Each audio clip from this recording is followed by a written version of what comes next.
पारुल चौधरी, अन्नू रानी ने जीता स्वर्ण, तेजस्विन ने डिकैथलॉन में रजत पदक जीता। चित्रावेल को एशियाई खेल 2022 में ट्रिपल जंप में कांस्य पदक मिला। भारत की ज्योति सुरेखा वेन्नम और प्रवीण ओजस देवताले ने कंपाउंड तीरंदाजी मिश्रित टीम स्पर्धा में स्वर्ण पदक जीता। महिलाओं की 5000 मीटर में पारुल चौधरी वॉन गोल्ड। अन्नू रानी 62.92 मीटर के सर्वश्रेष्ठ थ्रो के साथ भाला फेंक में शीर्ष पर रहीं। तेजस्विन शंकर ने डेकाथलॉन में रजत पदक जीता।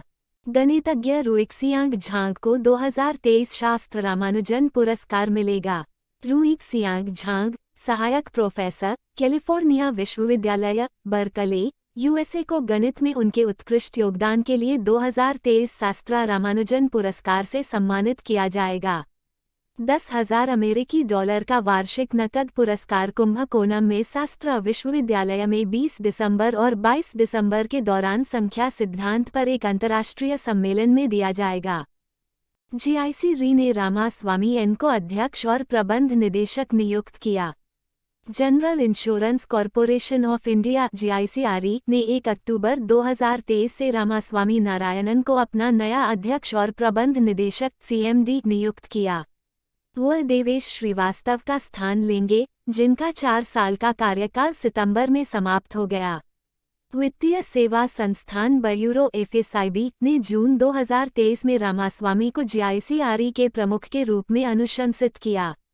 एशियाई खेलों में भाला फेंक में नीरज चोपड़ा ने स्वर्ण पदक जीता।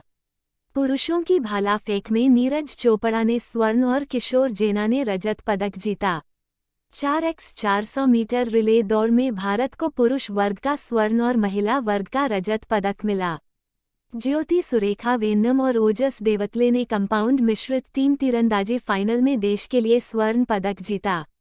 हरमिलन बैंस ने महिलाओं की 800 मीटर फाइनल में रजत पदक जीता, जबकि अविनाश साबले ने पुरुषों की 5000 मीटर फाइनल में रजत पदक जीता। नॉर्वेजियन लेखक जॉन फॉसे ने साहित्य में 2023 का नोबेल पुरस्कार जीता। साहित्य का नोबेल पुरस्कार 2023 नॉर्वेजियन लेखक जॉन फॉसे को उनके नवोन्वेषी नाटकों और गद्य के लिए दिया गया है, जो अनकही को आवाज देते हैं। नॉर्वेजियन नाइनोस्क में लिखी गई और विभिन्न शैलियों में फैली उनकी विशाल कृति में नाटक, उपन्यास, कविता संग्रह, निबंध, बच्चों की किताबें और अनुवाद शामिल हैं। एसबीआई के चेयरमैन दिनेश कुमार खारा का कार्यकाल अगस्त 2024 तक बढ़ाया गया। कैबिनेट की नियुक्ति समिति ने एसबीआई के चेयरमैन दिनेश कुमार खारा का कार्यकाल 28 अगस्त 2024 तक बढ़ाने को मंजूरी दे दी है। खरा को 7 अक्टूबर 2020 को 3 साल की अवधि के लिए देश के सबसे बड़े वाणिज्यिक बैंक के अध्यक्ष के रूप में नियुक्त किया गया था। मौजूदा नियमों के मुताबिक कोई भी व्यक्ति 63 साल की उम्र तक एसबीआई चेयरमैन पद पर रह सकता है। तेलंगाना सरकार ने सभी स्कूली बच्चों के लिए मुख्यमंत्री नाश्ता योजना शुरू की। तेलंगाना राज्य सरकार ने पंचायती राज संस्थानों पीआरआई द्वारा चलाए जा रहे स्कूलों के अलावा सरकारी स्कूलों में पढ़ने वाले सभी स्कूली बच्चों के लिए मुख्यमंत्री नाश्ता योजना शुरू की। कक्षा 1 से 10 तक के सभी छात्रों को नाश्ता कक्षा शुरू होने से 45 मिनट पहले परोसा जाएगा। यह योजना सबसे पहले तमिलनाडु में शुरू की गई थी। विश्व कपास दिवस 7 सितंबर। विश्व कपास दिवस की पहल 2019 में शुरू हुई, जब उप सहारा अफ्रीका में 4 कपास उत्पादकों बेनिन, बुर्किना फासो, चैड और माली, जिन्हें कॉटन 4 के नाम से जाना जाता है, ने विश्व व्यापार संगठन को 7 अक्टूबर को विश्व कपास दिवस मनाने का प्रस्ताव दिया। 52वीं जीएसटी परिषद की बैठक।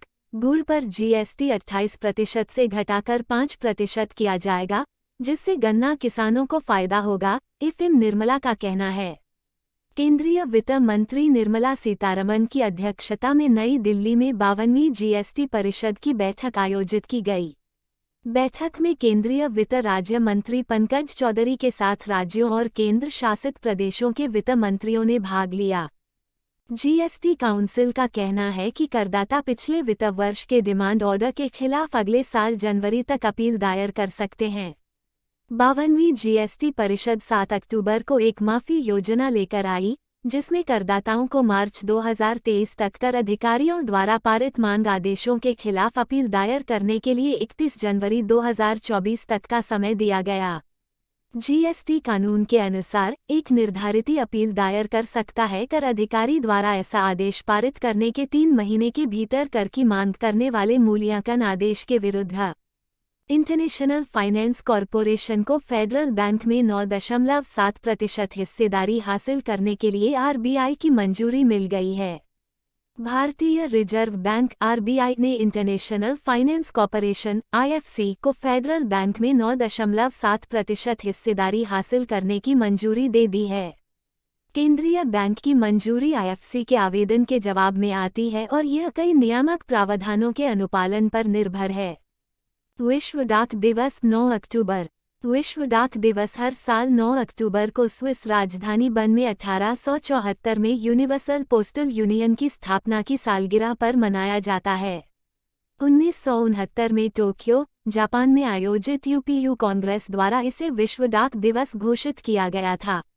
2023 का विषय यह विश्वास के लिए एक साथ, एक सुरक्षित और जुड़े भविष्य के लिए सहयोग करना। ऐसे ही अपने YouTube चैनल टर्निंग पॉइंट को देखते रहें और समर्थन करते रहें। इस तरह के और अधिक सूचनात्मक वीडियो देखने के लिए और नीचे कमेंट सेक्शन में अपनी प्रतिक्रिया लिखें। धन्यवाद। Keep learning and keep growing.